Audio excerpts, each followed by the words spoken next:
While the history surrounding FDR's administration is disturbing, there is said to be a darker level, and one that is openly satanic, in the design of the dollar bill. These allegations begin with a group founded in Bavaria in 1776, known as the Illuminati. The order was founded by a man named Adam Weishaupt, with the alleged purpose of perfecting society. The symbolism of the dollar bill, Adam Weishaupt, do you really think it has anything to do with the Illuminati, in your opinion? Is the Illuminati to be defined as Freemasons and Rosicrucians and other secret society members? If that's the case, then yes, I believe the symbol on the dollar bill, the truncated pyramid, is directly related to the Illuminati, because Roerich was the Illuminati. In the 18th century, the original order was thought to have a bloodthirsty agenda, and it was believed that they secretly worshiped Lucifer. George Washington warned about the Illuminati in his letters, while Thomas Jefferson and Benjamin Franklin were thought to be members of its inner circle. Which brings us to our next speaker. He claims to have been raised in a modern Illuminati family that dates back to the 1700s. He says that, as a child, he was made to practice black magic and witchcraft. His name is Doc Marquis. My family goes back into the Illuminati all the way back to 1789. Of course, we have no way of either confirming or denying Doc's claims, but it is worth noting that he has acted as an expert on the occult for law enforcement and the FBI. According to his publisher, in the past he has appeared on and consulted for Geraldo Rivera and Oprah Winfrey, and for shows like Hard Copy, Inside Edition, and Unsolved Mysteries. Doc has been a Christian since 1979, but he says that part of his upbringing in a family that worshiped Lucifer was to be taught about the secret Illuminati symbols of the dollar bill, and that understanding them begins with the Rothschild dynasty. Meyer Amschel Rothschild had made a very interesting and profound statement. He said, "Allow me to control and issue the money of a nation, and I care not who writes its laws." And he was right.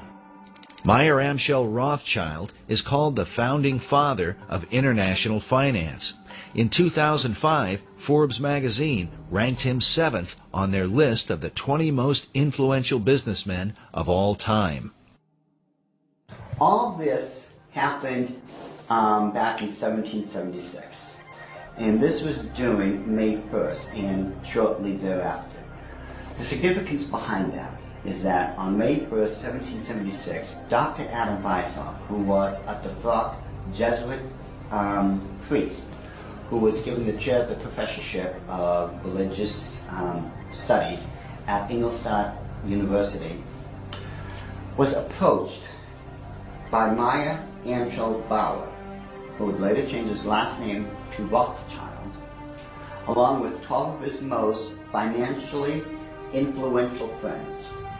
They knew Weishaupt at that particular time was not only a genius when it came to the occult world, but Weishaupt also had an axe to grind, because it was the Catholic Church that just recently defrocked him. He was no longer a Jesuit priest, and he was going to send a message to them, to the monarchies of Europe, and to all other people who would try to have their will over his. What Rothschild and Weishaupt came up with was a plan to destroy the old world system of government through monarchies and the church, and to set up a new world order in its place. This is said to be the great plan of all the secret societies. So what happened? Meyer Amschel Bauer approached Weishaupt and basically told him, "We know you've got the occult knowledge and genius to put it all together. We've got the money. You do it, we'll back it." Just to paraphrase what really happened. So in 1773, Weishaupt started creating what had never been created before. The idea of Illuminism had always been around, ever since the days of Babylon, with the co-founders of being that Nimrod and Semiramis. But no one had ever been able to actualize it. However, May 1st, 1776, the Order of the Illuminati had become a reality under the auspices of Dr. Adam Weishaupt. Now, like other nations, orders, countries and such, they have their two great seals. The Order of the Illuminati does. Those two seals can be found on the back of a $1 bill. People mistake those to be the two great seals of the United States of America. They are not. Those are the two seals of the Order of the Illuminati. And I'm going to explain it to you. In order to understand the seal itself, we have to first take a look at every single thing that composites it. We look at the first part of it on our left, which would be the truncated pyramid one. Above it is a 13-letter Latin expression that says Annuit Corruptus. And directly underneath the base of the pyramid is a 3-word Latin expression, which is Novus Ordo Seclorum. If you were to look up the word, let's say, work, in the English dictionary, you're going to find at least 50 different meanings for it. It is the same thing in Latin. Different words have different meanings. They have more than one meaning. The word seclorum, one of the definitive meanings is secular. Something that is secular is of the world. So it is proper, very proper, to translate the bottom as New World Order, the Novus Ordo Seclorum. The whole of it is saying, announcing the birth of a new world order.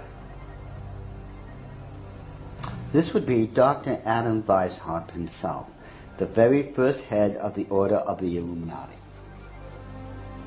It was Weishaupt who had himself come up with a 7-part plan to create what he called the Novus Ordo Seclorum, or the New World Order. This is the person responsible for it. The interesting thing about the front of the dollar bill is that there are 4 huge ones. There is one in every single corner. Now, if we look at every single one of them, they each have an oval around it, except for the top right-hand one. Now, if we look at this blow-up version of it, you will find there's no oval. This is a shield that is surrounding the one. Now, the reason there was a shield here is because this is very similar to the original shield that was given to the Rothschild family when Baron Meyer Amschel Rothschild had become knighted in England and received the lordship. If we look across the top of this shield, all the way to the left-hand side, it drops down and forms a crescent moon. It's a crescent moon because it represents the female goddess in the occult world. At the bottom of that shield, of that lunar moon, you will see the owl. And it's very obvious once you take a good look at that part of the crescent moon. And it is the same Illuminati owl that is being worshipped at the Bohemian Grove in California by those members of the Bohemian Grove, where presidents, premiers, kings and queens and heads of nations throughout this world have met. You can tell just by looking at this photo, that is a 40-foot owl. It is made out of oak, and that the worshippers are surrounding that fire pit around that altar, which is easily reflected in the lake around them. This is definitely the owl of the Illuminati. The rituals performed at the Bohemian Grove are occult and idolatrous. One of them, called the cremation of care, is supposed to be a mock human sacrifice, though some suggest that real killings take place. When President Nixon was there, he commented about the extreme homosexual environment at this all-male boys' club. Among other powerful American leaders who have been spotted at the Grove are Ronald Reagan, Dwight Eisenhower, Jimmy Carter, Newt Gingrich, and George Bush Jr. and Sr. And when we take a look at the O, it is actually, occultically speaking, the shape of the Ouroboros, the snake that's going around in a circle, devouring itself. This O is actually the eye in this lady's face that they want to look at. This is the O. Now, what's in the center of this O? You take a good look. It is the exact same owl of the Illuminati that we saw on the back of the $1 bill. So the question then becomes, who owns L'Oreal? But the owl seems to be a major symbol for the secret societies, as they are found repeatedly inside government buildings in Washington, D.C. And a giant owl figure is even seen in the street design, with the United States Capitol in the midst of it.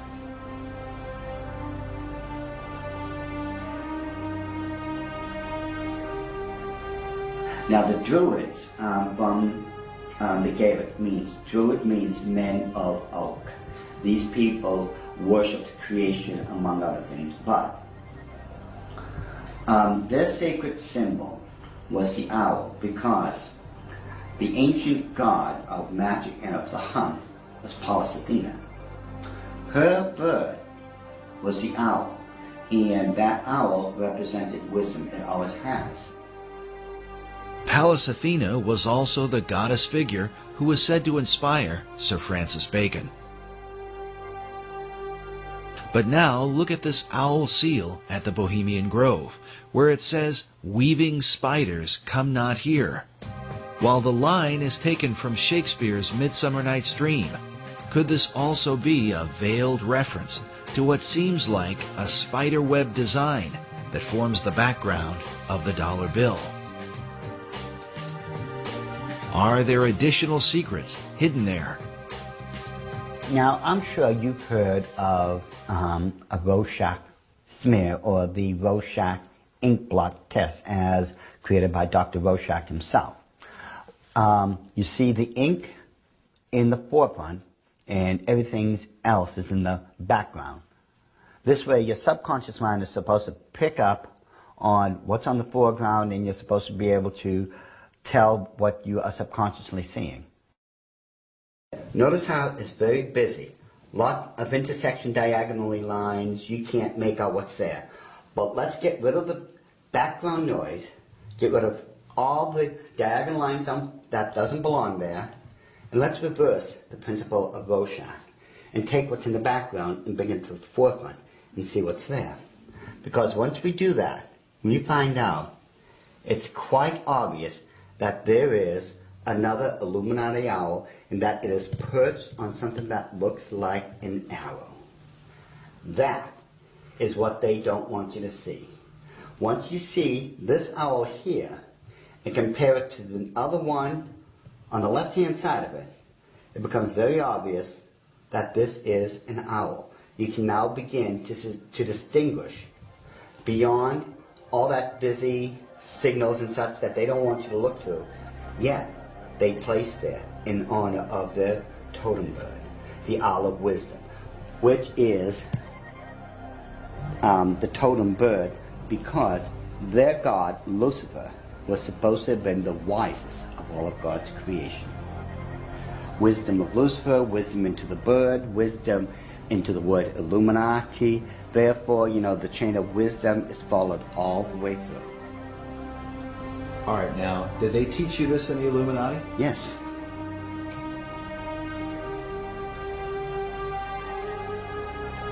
Well, I want you to understand that the first symbol is known as a pentalpha, from the Greek word for five, pente. It is a five-pointed star. Now, this next one is a pentacle. Now, it looks similar, but I want you to notice how it is interwoven. It runs through and in between itself. Now this next symbol is what's known as the Star of David, the Mogan David, the Jewish Star, the Seal of Solomon. There's numbers for it. This is the symbol for the nation of Israel. Now, when you take a look at it very carefully, you will notice that it is two equilateral triangles that are interwoven. This shows the union of God with man. However, when you look at the next one, it's similar to it. It's known as a hexagon. This is when you take two equilateral triangles, place one on top of another. Symbolically speaking, you're placing man above God. Now, this next symbol is the foulest, the most evil of all symbols in the occult world. There is nothing that can even come close. It is known as the hexagram. It is the six-pointed star with a circle surrounding it. It is this symbol that must be used during high ceremonial magic or high ceremonial witchcraft when you are summoning up demons to this plane of existence.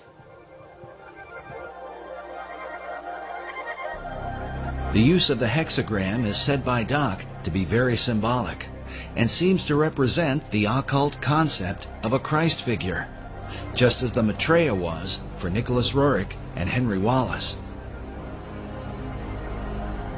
But what Christ do they mean? Doc believes the pattern of hexagrams in the design of the dollar bill provides the clue.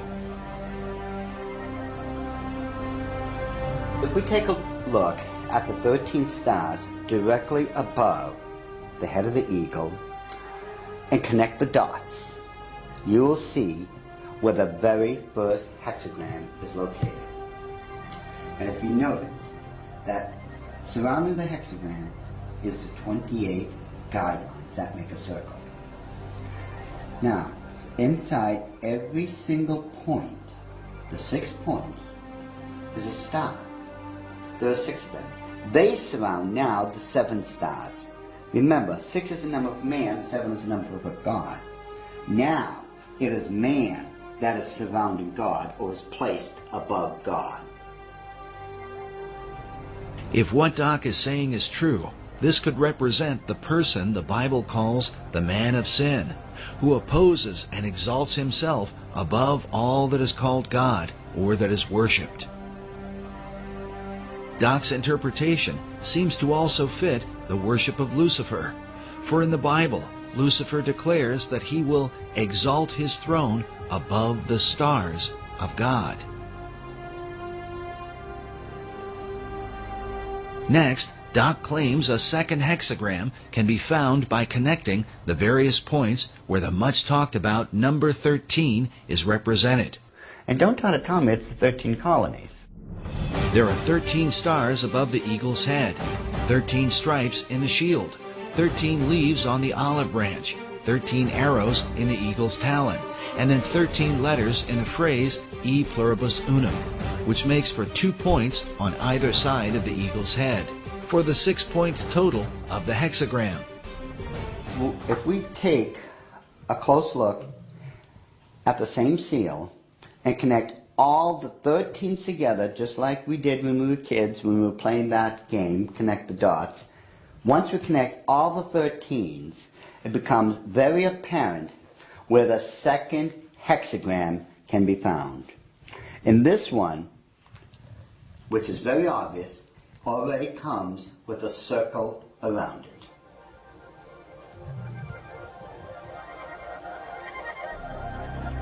So this is the second hexagram here in figure 2. Yes.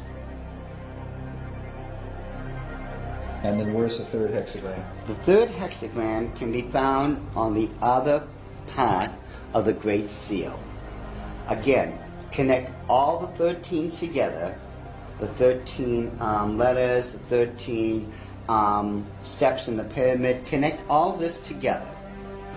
And you'll note with the circle that's already there, it forms the third hexagram.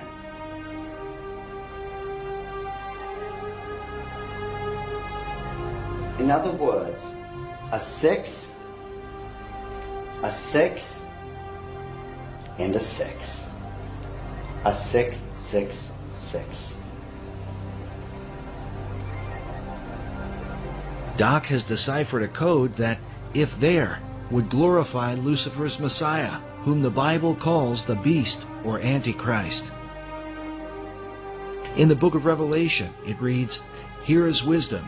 Let him that hath understanding count the number of the beast, for it is the number of a man, and his number is 666." Could there really be 3 six-pointed hexagrams on the dollar bill? Once we start at the base of the pyramid, which is the foundation of all things, and follow the design of the hexagram itself, you're going to find out something very startling. We go from the M and follow the symbol all the way up to the A. The A cuts directly underneath the eye of Lucifer all the way to the S. The S connects all the way down. It goes in between the V and the I and connects all the way to the O. And following the symbol, the O connects up and over along the symbol of the hexagram to the word N. In perfect sequence, it's M-A-S-O-N, Mason. It's not what a lot of other people have espoused, that the symbol connects down to the M in seclorum and that the word is an anagram or something like that. Those people who are doing that obviously don't know what they're talking about, or they don't know how to plagiarize me correctly. Because the order of the Illuminati have stated, and always will state, this is perfectly spelled out to be M-A-S-O-N, Mason. This points conclusively that the Masons have been involved in the order of the Illuminati. This was back during the Council of Wilhelmsbad, which would have been July 16, 1782.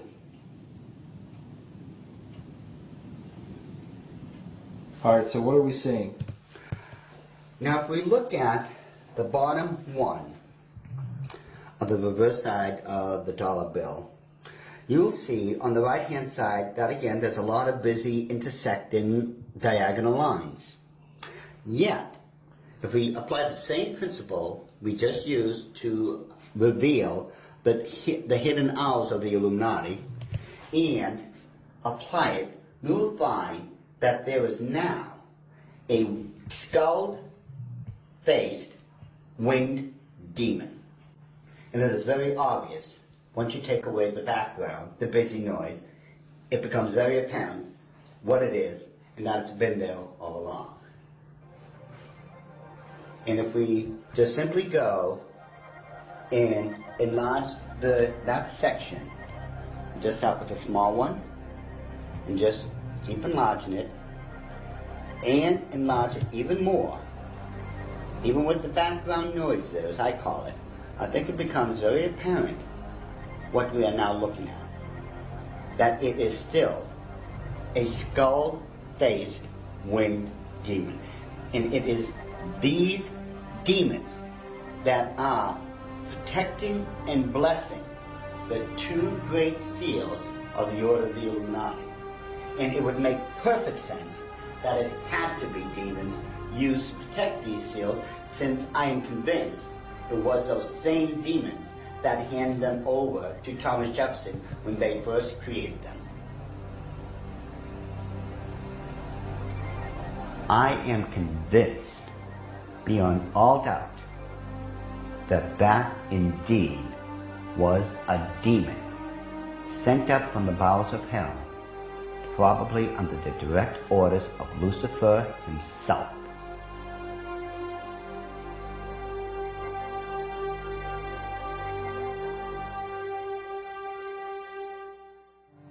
Doc Marquis makes it clear that he is no longer involved in the occult, and that since becoming a Christian, he has dedicated himself to warning others about the activities of the secret societies that worship Lucifer. I've been doing this now since the late 70s, when I first left the Order of the Illuminati, and that's when at that point I had become a born-again Christian. At that time, I realized what I had been doing all along. Maybe in my own way of trying to make up for what I had done, and I've done a lot of heinous things in this life, I begin to wonder if I'm not trying to make up or atone for some of those things I had done. And I know in my heart of hearts that as a born-again child of the King, my sins have already been bought and paid for. But still, there's just that part of me that still feels so guilty about everything I've done. So it could be in my own way, and I'm somewhat convinced that in my own way, I'm still trying to make up for all those crimes I was guilty of when I was in the Illuminati. Doc makes it clear that he believes demonic forces were behind the design of the dollar bill and are working through secret societies. One of them is the Order of the Eastern Star, the female chapter of Freemasonry, whose icon is an inverted pentagram, a symbol associated with the satanic goat of Mendes. Ed Decker told us a story about a woman he once counseled who was involved in this society. I got a call one day after I had published a book on it, and a little book called The Question of Freemasonry. And in that book, I had, on one page, is the actual goat of Mendes.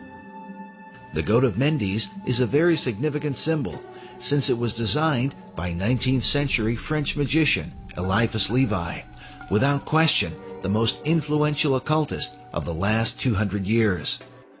In his books, Levi glorified Lucifer and Satan, and his writings were quoted extensively by every major occult leader, including Albert Pike, Madame H.P. Blavatsky, and Manly P. Hall. Now listen carefully to Ed Decker's story. I got a call from someplace back in Pennsylvania, New Jersey, and this is years ago. And a lady called me up and she said, "I want to talk to you."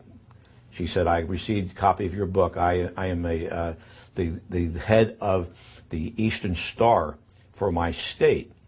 And she said, "Every time I go to another area of the state to do the induction of the leadership of the local chapters of the Eastern Star, I have these bad dreams, and it's like this demon comes in and attacks me in my bedroom, and it's this evil, evil thing. And it's beginning to bother me." And someone mentioned to me that, the Masons and the stuff that they do isn't really godly. You might want to study it a little bit. She said, so she told me that she went to a Christian bookstore and asked them if they had anything on the Eastern Star or Freemasonry. And the lady said, in the mail, I had just gotten this booklet. It's called The Question of Freemasonry by this guy, Ed Decker. And she said, I opened the book, I opened it up to the page. It just opened to the page that you have the goat of Mendes on there. And I looked at that, and that's the demon that's been coming into my room and attacking me when I'm going around the state and doing the inductions of the ladies of the Eastern Star.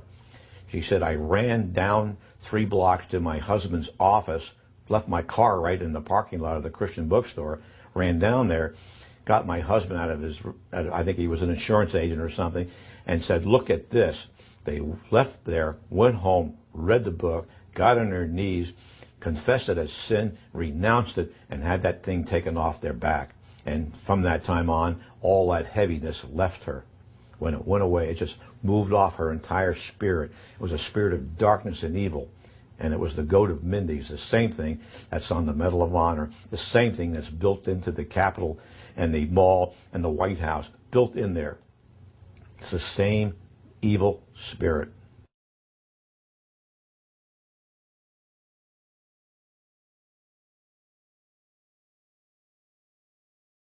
This whole idea of the Messiah and its relation, and the Messiah's relationship to the stone, and who that Messiah would be, and what would happen when the stone is returned to Jerusalem, and when the temple is built, it would be a replica of the original Solomon temple, not the Ezekiel, account.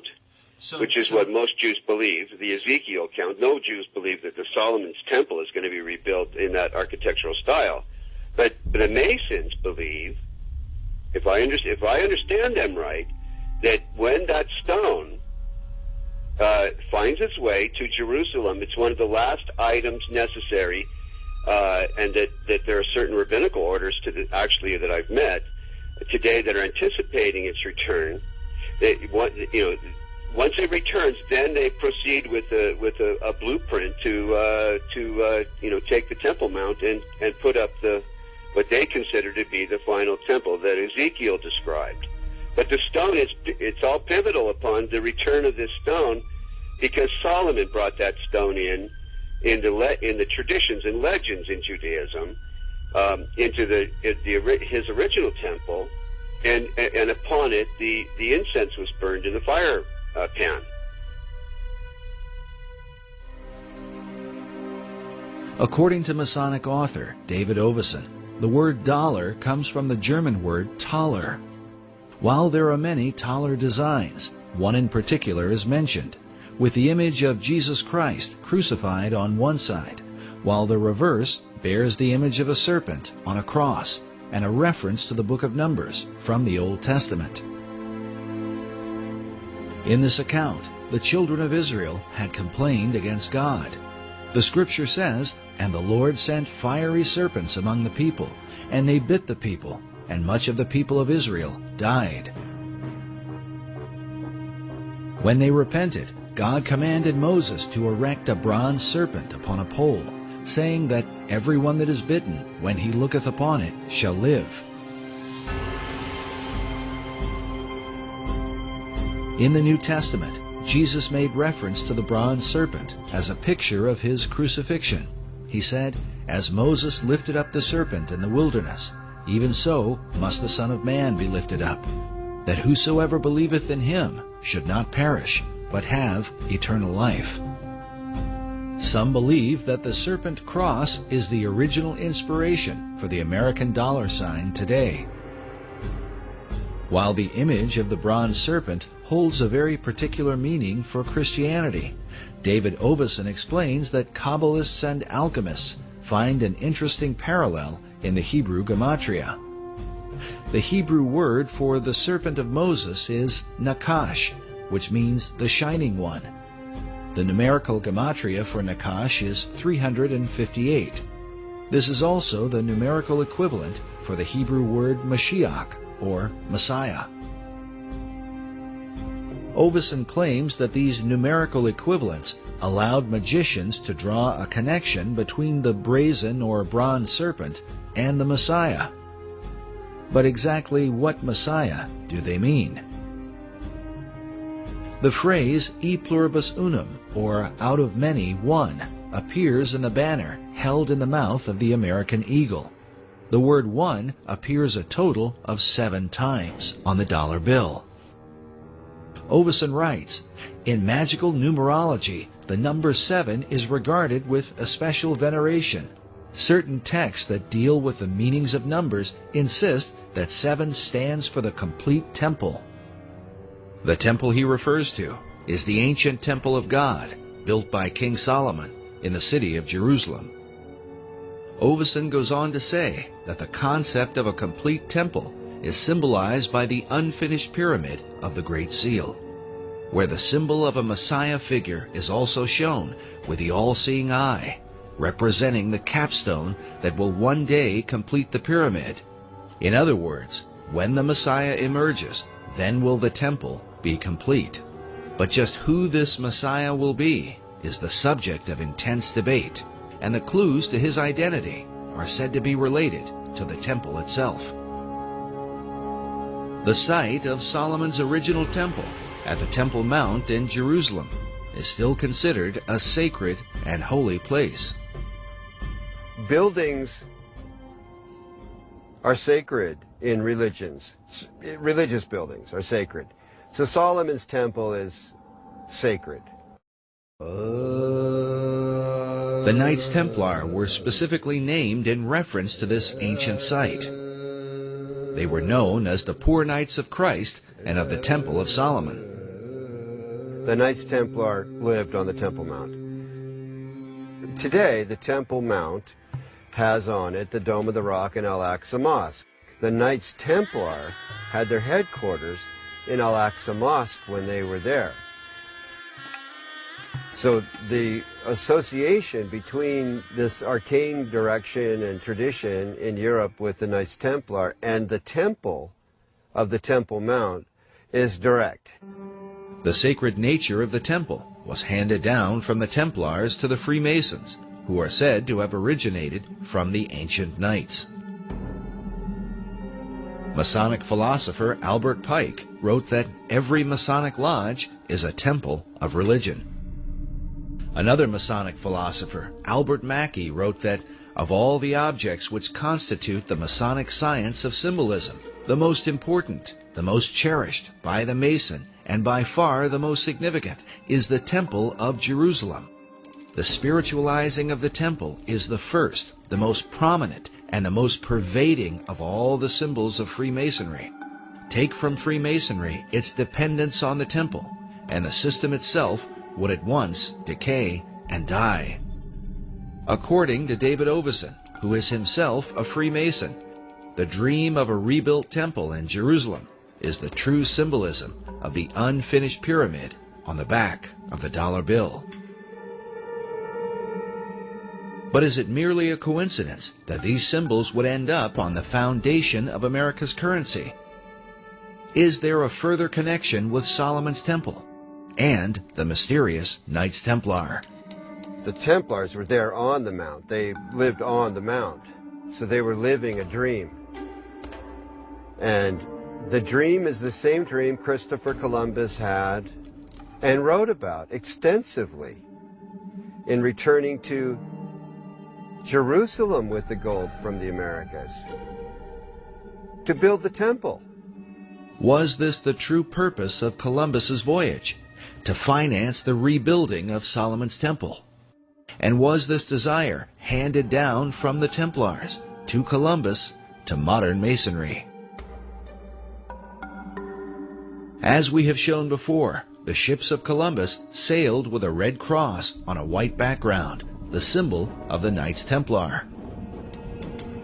But despite the interest of Templars and Freemasons, the original temple begins with the Jewish people.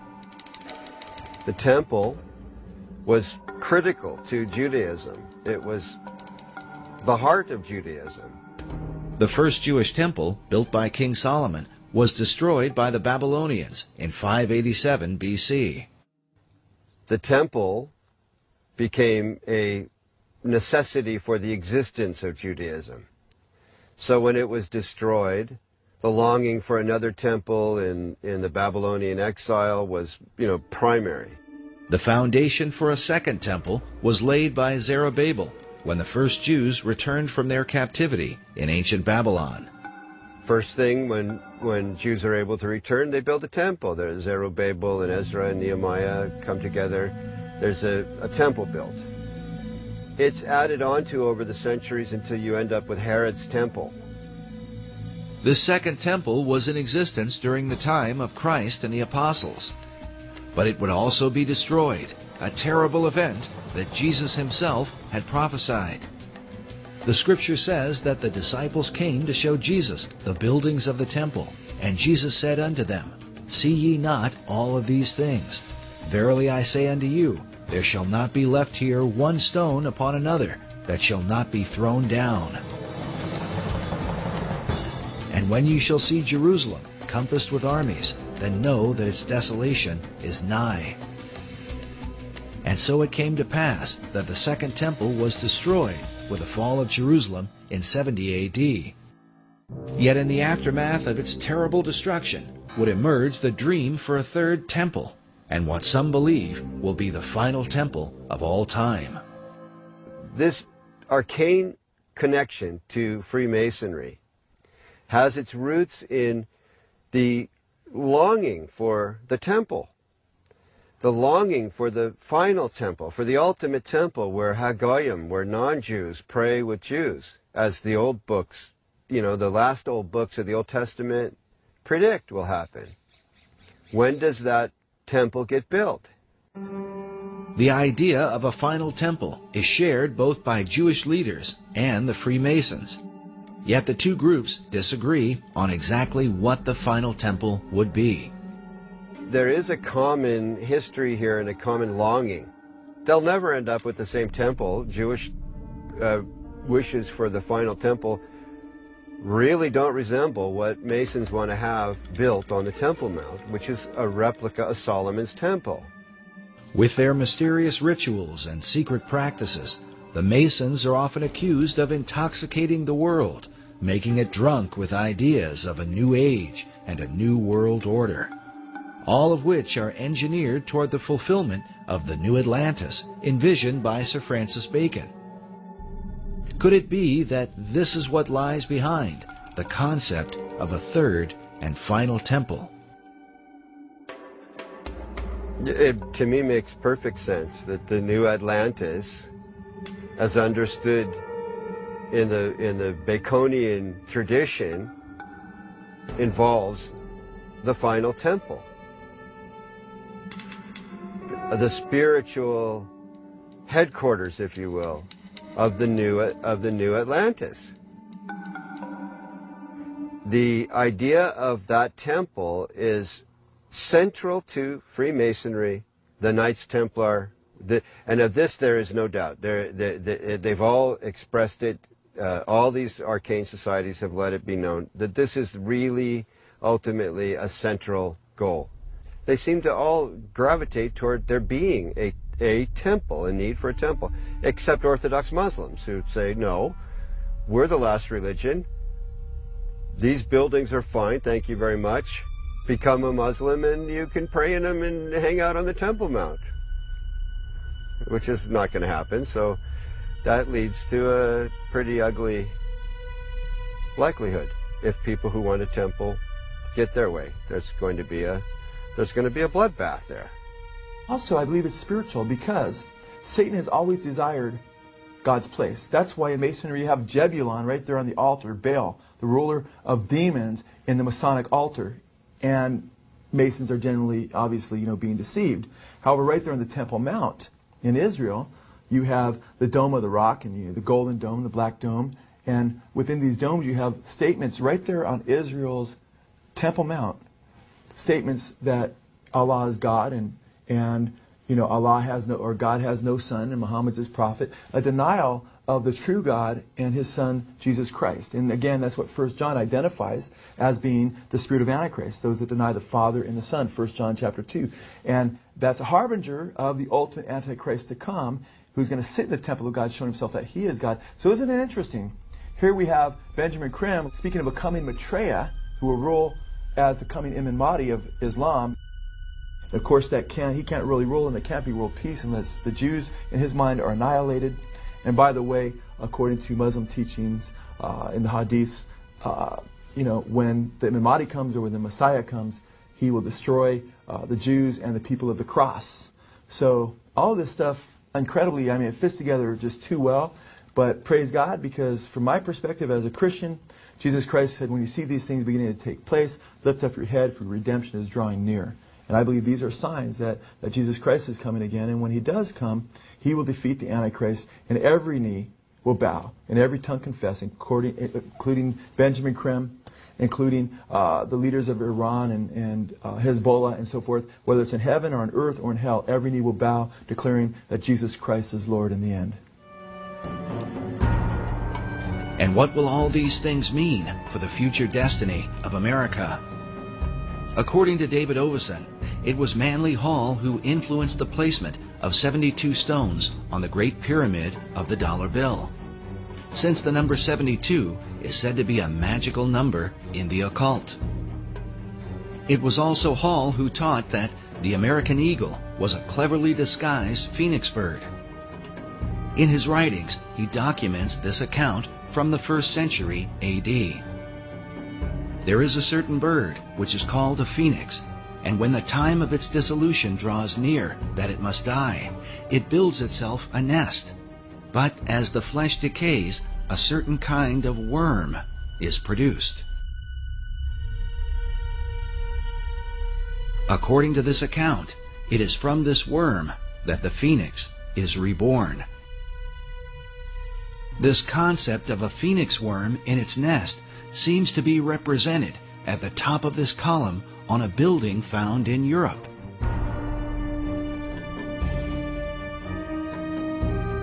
But in Washington, D.C., up at the tops of the 72 columns of the National Archives building, we find nearly identical carvings, all perched beneath the throne of destiny itself.